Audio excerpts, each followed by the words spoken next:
All right, so in this video with the curve sketching, now this one is a little bit different because we don't have an actual function. And we're just given information about the first derivative, we're given limit information, and we're giving information about the second derivative. So this will be a little bit less precise, but we can still get whatever it is that we need as far as sketching the graph goes. So let's do what we did with the other two, where we designed the table, we had the first and second derivative, and then the shape of the graph. And so we can still do that. So what do we notice? We notice that we have first derivative has critical points at 2 and -2. Second derivative has critical points at 0 and 3. So let's put those on our table here. So -2, 0, 2, 3. And we're just going to do the same thing that we did before. And so we have a first derivative row, second derivative row, and then a shape. So first derivative, second, and shape. So we see that the first derivative is positive between -2 and 2. It's going to be negative outside of those. So negative, positive, positive, negative, negative. And then the second derivative is a little bit interesting because we have second derivative is negative between 0 and 3. So let's write that. Oops, wrong line. So we have that and that, and then it's positive after 3. But what is it doing before 0? All right, well, something else to look at. F prime of 2 is 0. So that means we have a maximum there because we're increasing and then we're going to be decreasing. So that would be a maximum. You might think we have a minimum at -2, but it doesn't say that the derivative is 0 there. So we do not have a maximum or a minimum. That'd be a minimum. We don't have a minimum there. So what that means is we do have a vertical asymptote. So it's going down and then it's coming back up. And that also explains why we don't need any information about concavity there, because there's really only one option, which we'll look at in a second when we start drawing the graph. All right, so then as far as the shape goes, we are increasing in concave down. We are decreasing in concave down.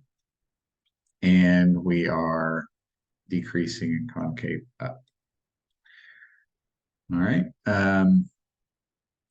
So now let's see if we can sketch a graph.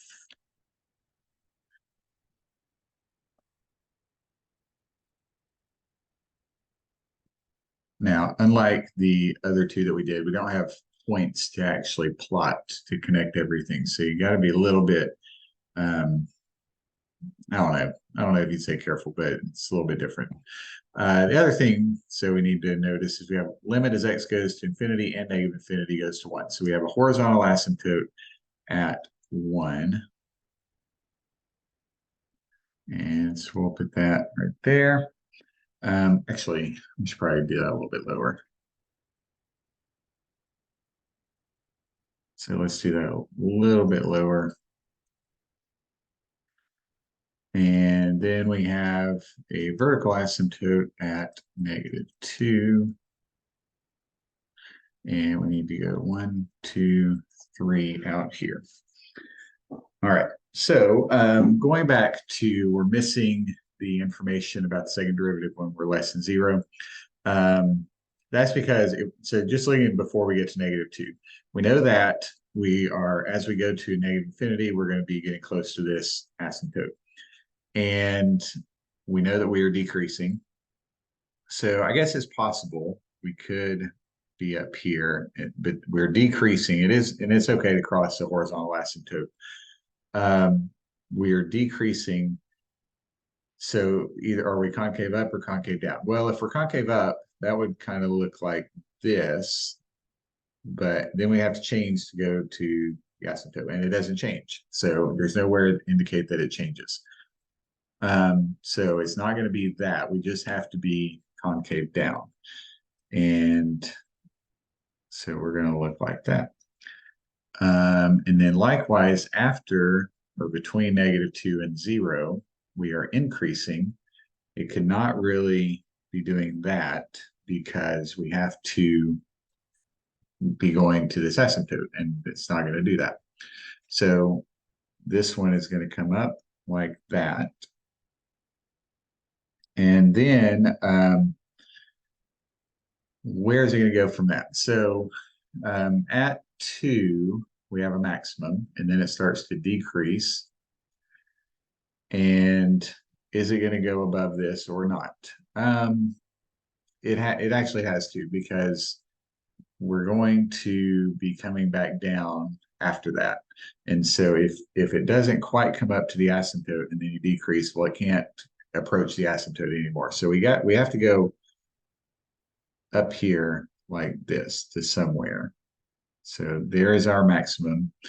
At 2, now we're going to decrease and be concave down until we get to 3. So let's just put a point here. It doesn't really matter where we put it, as long as we got to be above the asymptote.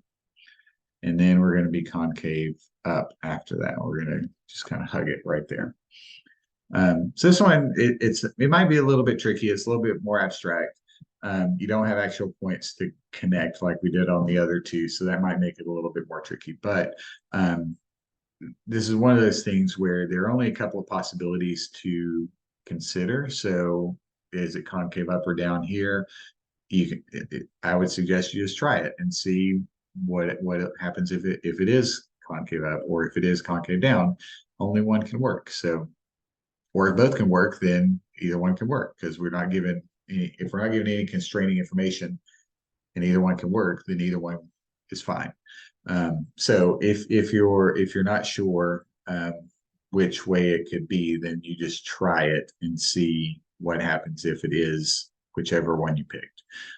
All right. So if you have any questions, feel free to let me know.